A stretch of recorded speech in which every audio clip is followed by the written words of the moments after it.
Marc Thomas vous propose une émission de Paroles semées. Aujourd'hui, la violence, comment en sortir ?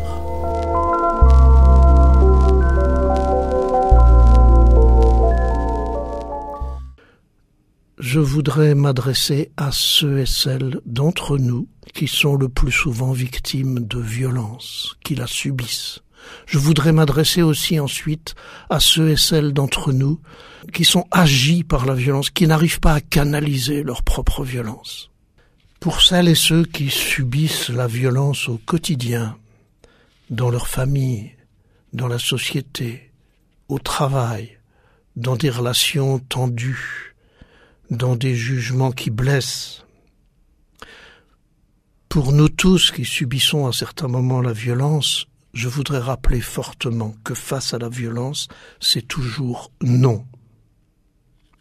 Si tu es victime, protège-toi. Si tu subis, appelle au secours. Souvent, la violence nous tétanise. Nous avons honte de ne pas pouvoir réagir. Parfois même, la violence nous culpabilise et nous fait croire que nous l'avons mérité.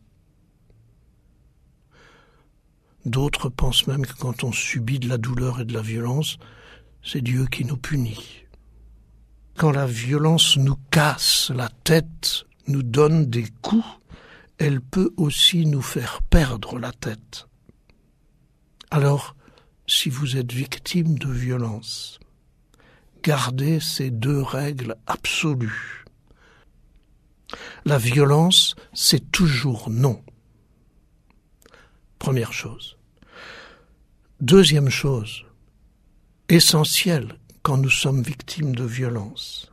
Face à la violence, appel au secours. Ne reste jamais seul. Le risque, c'est que tu t'enfermes en toi-même, dans ta douleur, dans ta souffrance.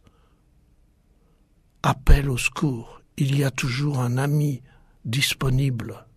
Il y a toujours aussi des lois qui te protègent et qui te permettent de porter plainte. La violence, c'est toujours non. Appel au secours.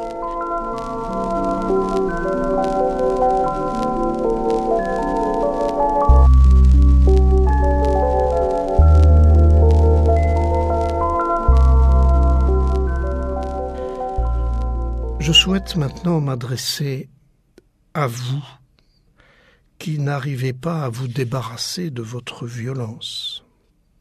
Je n'ai pas dit « vous qui êtes violent », car la violence n'est pas une identité. Elle n'est jamais votre identité.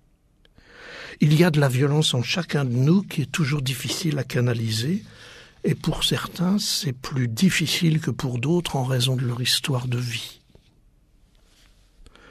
Alors vous qui n'arrivez pas à canaliser votre violence, écoutez le message de cette violence. Bien sûr, vos actes de violence ne sont pas acceptables. Et vous savez par expérience à quel point vous en portez la responsabilité. Souvent d'ailleurs, vous en avez honte vous-même quand vous sortez de la colère ou de l'alcool. Mais c'est plus fort que vous et vous n'arrivez pas à en sortir. Comme si vos colères et la violence qu'elles entraînent étaient incontrôlables. Alors si les premières victimes de votre violence sont bien celles et ceux qui la subissent, je voudrais vous dire aujourd'hui que vous êtes vous aussi des victimes de votre violence. En disant cela, je n'ai pas l'intention d'excuser votre violence, mais de vous permettre d'en trouver une issue. Je crois qu'il n'y a pas de violence gratuite. La violence est toujours la conséquence d'une autre violence subie ou d'une blessure non cicatrisée. La violence, parce que victime du contexte de violence de votre éducation peut-être, les coups que vous avez subis, les violences intrafamiliales dont vous avez été imprégné tout petit, les émotions qu'on a fait taire en vous, Je me rappelle quand j'étais petit garçon, on me disait un garçon ça pleure pas.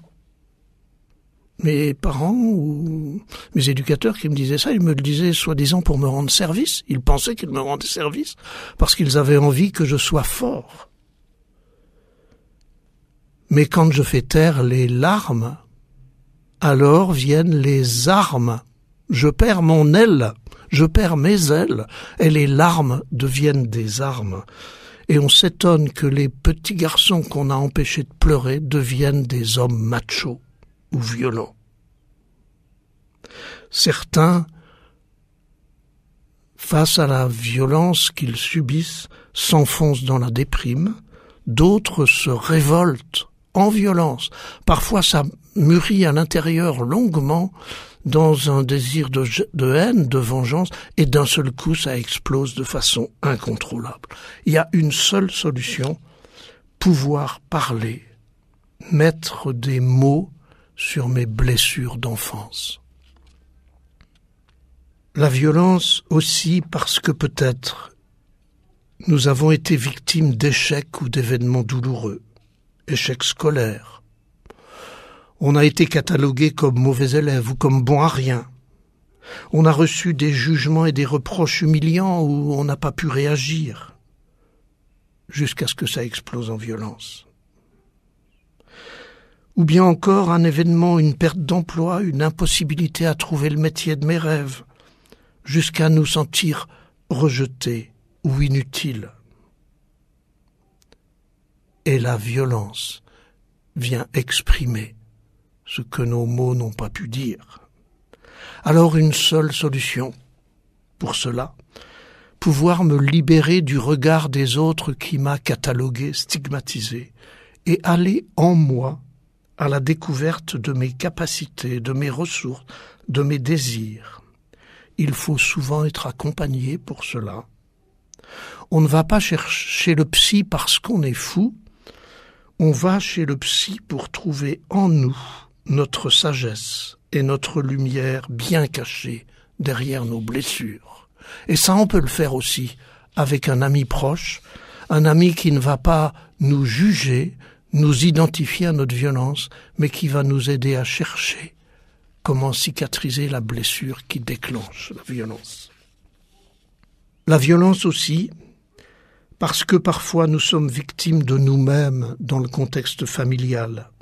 Les cris des enfants qui deviennent d'autant plus insupportables qu'on ne vous a pas appris à les canaliser. La relation homme-femme marquée par des pulsions, par une société où l'homme domine. Les tensions du couple, les désirs différents de l'homme et de la femme, les pulsions non contrôlables, l'échec amoureux, blessé par les tensions et les ruptures. Une seule solution, mettre des mots sur les mots, des mots MOTS sur les mots MAUX. C'est Jacques Salomé qui a eu cette formule. Qui vous a appris que seuls les mots, l'échange, le dialogue peuvent les canaliser, ces blessures? Il existe des cercles d'hommes violents qui veulent en sortir, comme il existe des cercles de femmes battues. Il existe des lieux d'apprentissage à la parentalité, à la gestion des conflits. Il existe, une fois encore, des personnes de confiance qui ne vont pas nous juger. Allez chercher leur aide. Enfin, la violence parce que victime des addictions et de ce qu'elles enfument.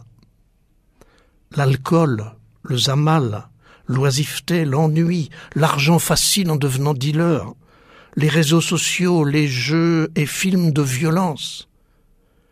Les psychiatres disent que certains ados et adultes sont tellement intoxiqués de films violents qu'ils ne peuvent plus faire la différence entre un meurtre au cinéma et le meurtre réel qu'ils vont commettre sur leurs voisins.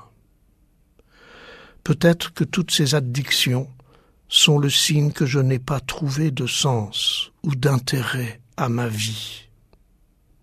Alors une seule solution, chercher ce que ces addictions cachent. Souvent une vie insupportable à vivre, à fuir par tous les moyens. Retrouvez les rêves de l'enfant, rêves de bonheur, d'amour, de grandir, de construire. Vous me direz qu'il y a longtemps que vous croyez plus au Père Noël. Eh bien, tant mieux. Parce que l'amour, le bonheur de vivre, ce n'est pas le Père Noël qui nous les donne. C'est l'adulte, car l'adulte est celui qui peut transformer ses rêves d'enfant en réalité. Alors je vous entends encore rire, car la vie vous a fait déchanter depuis si longtemps parfois. Je vous invite à chercher. Derrière votre haine, il y a toujours un besoin d'être aimé. Derrière votre colère, il y a toujours un besoin de vous libérer de l'insupportable. Derrière votre désespoir ou votre détresse, il y a toujours un besoin de croire que la déception n'est pas le dernier mot. Derrière votre violence, il y a toujours une émotion forte qui ne sait pas encore se dire avec des mots. Derrière votre violence, il y a toujours une détresse qui appelle au secours.